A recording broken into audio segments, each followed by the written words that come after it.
नमस्कार दोस्तों, crime story में आपका स्वागत है।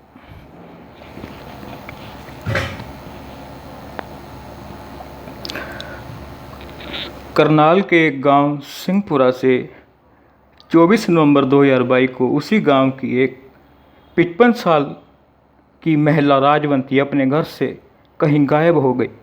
पुलिस अब राजवंती की गुमशुदगी के मामले की जांच कर रही थी, लेकिन उनका कुछ भी पता नहीं चल रहा था। वो अपने घर में किसी को बताए बगैर कहीं चली गई थी। इस सिलसिले में घर वालों ने दरोदा थाने में रिपोर्ट लिखवाई थी। महिला की दिमागी हालत ठीक थी, किसी से कोई शिकायत परेशानी नहीं थी।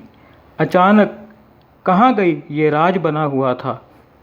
ऐसे में अब गुमशुदगी के इस रहस्यमयी मामले की जांच सीआईए स्टाफ के हवाले कर दी गई।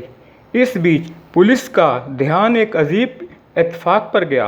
इत्तेफाक ये कि जिस रोज़ से राजवंती देवी गायब थी, उसी रोज़ उसी गांव में एक लड़की की एक दर्दनाक हादसे में मौत हो गई थी। 25 साल की इस लड़की का नाम अंतिका था।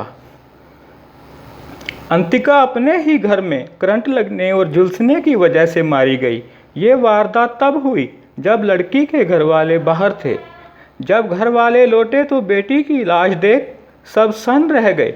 वैसे तो लाश की हालत ऐसी थी कि उन्हें अपनी बेटी की पहचान नहीं हो रही थी, लेकिन कपड़े और ज्वेलरी से गवाही दे रहे थे कि वे अंतिमा की ही लाश है। अब घर वालों ने भरे मन से अपनी बेटी की लाश का अंतिम संस्कार कर दिया। अब पुलिस ने दोनों मामलों की जांच साथ में करने का फैसला किया। पता चला कि अंतिमा की मौत को हादसा मानकर ही उस मामले में घर वालों ने अंतिम संस्कार कर दिया था। उसकी मौत को कोई जांच नहीं हुई थी। ऐसे में सीआईए स्टाफ ने अंतिमा की मौत के बारे में पता करना शुरू किया। अंतिमा की मौत के बाद पुलिस ने उसके सोशल मीडिया अकाउंट की पड़ताल की और इस कोशिश में उसे एक चौंकाने वाली बात पता चली। उसका सोशल मीडिया अकाउंट एक्टिव था और लोकेशन उत्तर प्रदेश के शामली में दिख रहा था। अब सीआईए स्टाफ की टीम करनाल पहुंची और उसने सीधे उस जगह पर दबिश दी जहां का लोकेशन शो हो रहा था।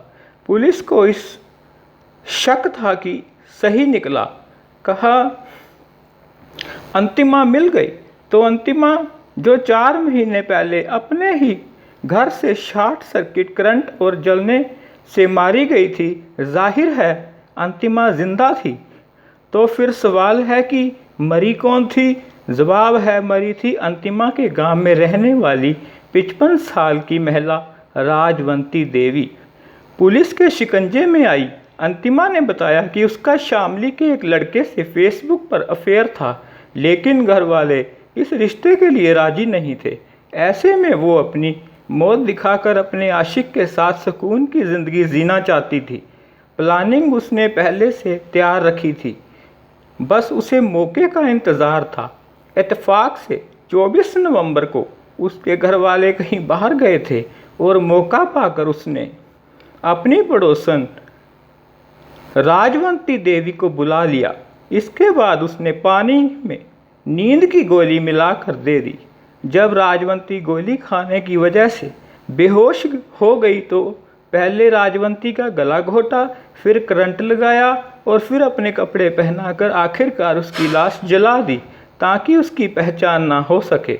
इसके बाद वो अपने प्रेमी के साथ भाग गई और उसके साथ शादी कर शामली में ही रह रही थी। लेकिन अब पुलिस ने उसे गिरफ्तार कर लिया और साथ ही राजवंती देवी की मौत का राज भी फाश हो गया।